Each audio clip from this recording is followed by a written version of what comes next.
So you want to get started playing Magic the Gathering at the end of 2024, and you are in a great spot. This is an awesome game, but these are 10 mistakes that I made that you don't need to, so you can just be ahead of the game. And the first thing that you don't want to do is start with Commander. That might be a hot take because 90% of the content that you're seeing is Commander play. Now, the only exclusion to this rule is if you already have 3 friends that you haven't met at the game store, like 3 in real life friends today, that will handhold you through the game. If you have that, Commander would be a great place to start. But otherwise, if you are walking into the local game store with a pre-con Commander deck, you are going to have a terrible time. Your deck's going to be underpowered, and you are going to be going up against $1,200 decks, at least in my local game store, and you're going to have no fun. Also, you are going through cards of 3 different people instead of just one.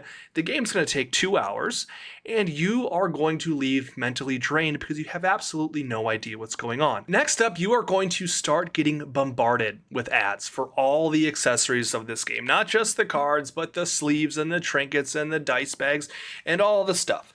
I've been playing for a year. I finally got this a month ago. Finally got a playmat. Because you know what? You don't need one to actually play the game. What do you need? You need cards. You need to focus on getting good cards. And really, all you need is some dice. Another thing you do need, and should probably buy a ton of, are sleeves. Never have too many sleeves. I've probably spent $100 on Dragon Shield sleeves so far. They are my favorite, not sponsored. But you are going to start getting bombarded with ads on Instagram, on TikTok, and all this stuff for binders and knickknacks and playmats and all the latest accessories with the latest set. You don't need them. Third is try multiple formats. See if you can borrow a deck or build some cheap pre-con or buy the cheapest standard deck that you can find on the budget MTG Goldfish Brews. Just try different formats. Go to a draft night. Play FNM standard. You're probably not going to buy Pioneer or Modern. That's probably too much. But just like build a budget standard red deck. You're going to be toxic and annoying. Or who cares? You could also just play some draft. You're only going to have to learn 1 set of cards. And you can get those cards and then maybe build a deck out of those cards. Maybe 3 or 4 drafts in. Is the deck going to be terrible? Yes, but you are going to be getting better. So just try a couple different formats. On to number 5 is start keeping track of your collection early. I think the 2 best apps are ManaBox and Delver Lens, depending if you have an Apple phone or an Android phone, but just scanning in those cards so you can identify your expensive cards, your cheap cards, and then it also helps you identify like, oh, why is that card good? What do these good cards have in common? Oh, is it Vein Ripper? Oh, what deck is that? And like when you keep track and you see the price, it kind of just triggers things in your brain of, oh, that is a good card. I should pay attention to cards like that. And then you can not buy cards that you already have a copy of. Just instead of scanning 1,200 cards 5 months in, just start scanning your cards. Throw on a Netflix movie, who knows, put on videos like this, scan the cards, keep track of your cards. Not that hard, and then you can build decks on Moxfield and have it on ManaBox and all that fun stuff. Keep track of your collection early. Number 6 is play Magic the Gathering Arena. Probably the best place to start, honestly. It should have been higher on the list, but I'm not going to re-record it. It's going to teach you the game. You can go through the tutorial. I think it's called the Color Challenge. I played through it years ago before I got back into this game, actually. But it's going to teach you about flyers and blocking and the math, and it's going to teach you and handhold you through the game. It's not going to help you when you go to the local game store for the first time, but it's just gets your feet wet, and you can play the game. You can start building a deck, and it holds your hand like, oh, actually, this deck is illegal. This one's good.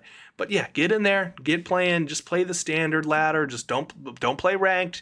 Just go in there, have a fun time, test your ideas out, see and understand what is a good deck. Also see what decks people are playing. It's a lot easier to start understanding why cards are good and why you should play them. Number 7 is piggybacking off of number 6, but play the deck on Arena or at least play test it on MTG Goldfish or Moxfield or any of those deck testing sites before you buy it. The first deck I just bought, I threw together. I'm like, oh, this is the greatest deck in the world. It was terrible. I threw away $140 on a stupid deck. I did get Cavern of Souls, which was nice at $20. So that's kind of a W, but just test the deck before you play it. If you can play like your Pioneer deck and Explorer on Arena or your standard deck on Arena before FNM, you're going to get more comfortable and you're going to understand like the good matchups, the bad matchups, and you're going to identify ways to sideboard and that's more into the game, but you're going to identify like good and bad, and you got to test it before you buy. It'll save you money. Number 8 is don't buy packs. There's no need for you when you're starting this game to buy packs. It is fun. I would always be like at Target, oh yeah, I can just buy a pack. It's $5. You go to Target 4 times a month, there's $20. Times that 12 times 4. I'm not going to do the math, but you can save yourself hundreds of dollars a year by just not buying packs. Rarely do you get the actual card you want, but just don't buy the packs. And if you are, put them in the budget, because you'll quickly realize that you should not be buying packs and just buy singles. Don't get me wrong, it is fun. It's a dopamine rush. It is really addicting. It's a blast. I just bought a box of Bloomborough, so I've done it too. I've committed my own mistake, but there is no need to ever buy a box. Number 9 is pay attention to the popular Magic the Gathering deck websites like MTG Decks or MTG Arena Zone, MTG Goldfish, Moxfield, and there's a number of different sites that do different things good, or different things better than others, excuse me, to just see what the meta's like. Okay, you're going to your first FNM, you're playing Standard, you're playing Pioneer, just go look at what you might see. It's going to help you prepare. It's like, oh, these are the good decks. Is mine going to be good? Oh, that's an enchantment. That's a good planeswalker. How am I going to remove that? Just start to get the neurons firing in your brain of what is going to happen tonight.